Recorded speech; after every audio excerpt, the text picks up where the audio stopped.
कुछ प्रश्न इस बात को लेकर हमारे सामने आए हैं, बाहर से भी आए हैं, और लोग यह जानना चाहते हैं कि रक्षाबंधन के पर्व में शास्त्रीय विधान के अनुसार किस प्रकार से रक्षा सूत्र निर्माण करना और बांधना चाहिए।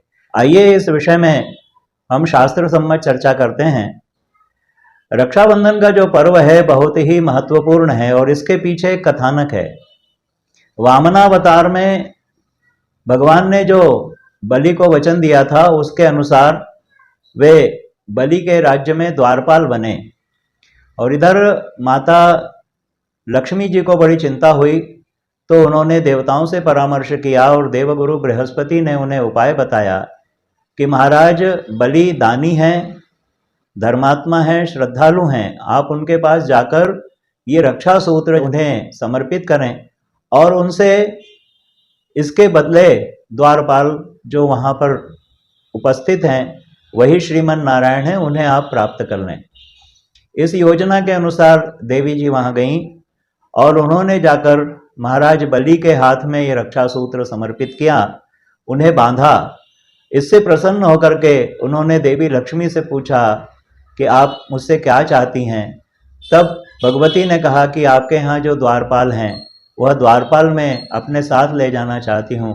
और ये बात सुनकर बड़ी प्रसन्नता से महाराज बलि ने जो द्वारपाल थे, जो नारायण थे, उनको लक्ष्मी को सौंप दिया और तभी से ये रक्षाबंधन का पर्व मनाया जाने लगा। अब इसे कैसे मनाना चाहिए, किस प्रकार से रक्षा सूत्र निर्माण करना और बांधना चाहिए।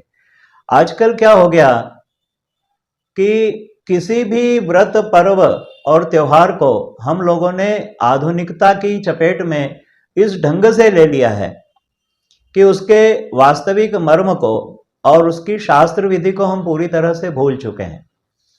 और उसका परिणाम ये हो रहा है कि जितने भी व्रत, पर्व और त्योहार हैं वह केवल आमोद प्रमोद का साधन बन करके रह गए हैं और उसका जो विधि विधान था, उसकी जो मार्मिकता थी, उसका जो शास्त्रीय पक्ष था, वो पूरी तरह से लुप्त हो चुका है। और इसी तरह से रक्षाबंधन पर्व के साथ भी हुआ है। अब देखिए बाजारों में किस तरह की राखियां रक्षाबंधन के लिए हम लोगों को प्राप्त होती हैं। कोई प्लास्टिक की बनी हुई हैं, कोई स्पंज की बनी हुई हैं, किसी में रुपए लगे हुए हैं, किसी में तरह तरह के गुड़िया और अलग अलग आकृतियां बनी हुई हैं, किसी में खिलौने बने हुए हैं और अनेक प्रकार की राखियां वहां पर मिल रही हैं। यद्यपि व्यापार व्यवसाय है, वो उनकी दृष्टि से वो करें, परंतु इसमें थोड़ा यदि हम शास्त्र मर्यादा का पालन करेंगे तो जो हम करना चाहते हैं और जिस आशय से हम रक्षा सूत्र अपने यजमान के कलाई पर अथवा अपने भाई की कलाई पर बांधना चाहते हैं, वो यदि विधिवत हो जाएगा तो उसका कई गुना फल मिलता है। और वास्तव में वो रक्षा सूत्र होता है जो अनेक प्रकार की आपत्तियों से, विपत्तियों से रक्षा तो करता ही है, और ऊपरी बाधाएं, जादू टोना, नजर और ऐसी बहुत सी घटनाएं जिसमें कोई चीज उल्लंघने में आ जाए, कहीं ऐसे एकांत में हम लोग जा रहे हैं, कहीं किसी अज्ञात स्थान पर हमारा पांव रखा जाए और उससे हमें किसी प्रकार का कोई संकट अनायास प्राप्त हो जाए, कहीं रात्रि में हम किसी वृक्ष आदि के नीचे अनायास जा रहे हैं, नदी तट पर जा रहे हैं जहाँ पर ये सब शास्त्रों में वर्जित किया गया है। ये ऐसे बहुत से स्थान हैं जहाँ हमें ध्यान नहीं रहता है कि कहाँ जाना, कहाँ नहीं जाना, कब क्या करना। ऐसी परिस्थिति में रक्षा करने वाला रक्षा सूत्र यदि हमारे हाथ में, हमारी कलाई पर विद्यमान है तो ऐसी कोई भी अपशक्तियां जो हमसे दूर रहना चाहिए और वो शक्तियां हमारे निकट आने का प्रयास करती हैं, वो कभी आ नहीं सकती। तो इसके लिए क्या करना पड़ेगा? इसके लिए बहुत अच्छी विधि शास्त्रों में बताई गई है। देखिए, एक लाल, छोटा सा लाल है या पीला वस्त्र है, ऐसा एक पीला लाल वस्त्र ले लें और उसमें कुछ दाने आप चावल के, खड़े चावल के रख दें, उसके साथ सरसों, चावल और सरसों, और इसके साथ में थोड़ी सी दूर्वा इसमें डाल लीजिए। और यदि हमारी सामर्थ्य है तो इसमें सोने का टुकड़ा डाल सकते हैं या सोने के तार से भी हम इसको थोड़ा सा लपेट सकते हैं।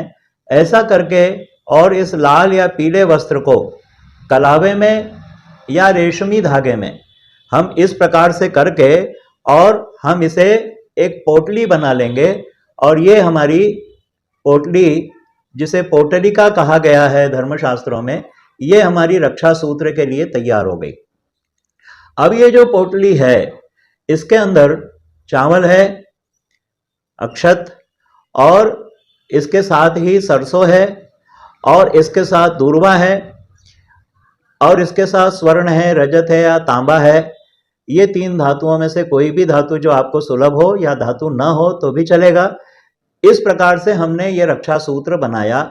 अब ये हमारी पोटलिका हो गई। पोटली, इसको पोटली कहते हैं, रक्षा पोटली, और यही नाम इसका शास्त्रों में भी दिया हुआ है। और इस प्रकार की पोटली को बना करके ये अपने घर में ही तैयार हो सकती है, या बाजार में भी जो राखी का कार्य करने वाले, रक्षाबंधन का कार्य करने वाले लोग हैं, इसमें सुंदर सुंदर आकृति बना करके इस ढंग की यदि पोटलियां वो वितरित करें, वो बेचें, तो उनको लाभ भी होगा और कल्याण भी होगा।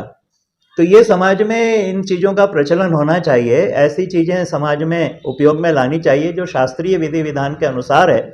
और फिर इस पोटली को हम अपनी कलाई पर इस प्रकार से जब हम बंधवाएंगे, या बहनें हमारी कलाई पर बांधेंगी, या आचार्य या हमारे ब्राह्मण देवता और हमारे कुल देवता की समर्पित की हुई इस पोटली को और हमारे देवताओं को चढ़ाने के बाद ये जो पोटली हमारी है, ये इसे हम पूरे वर्ष पर्यंत भी रख सकते हैं।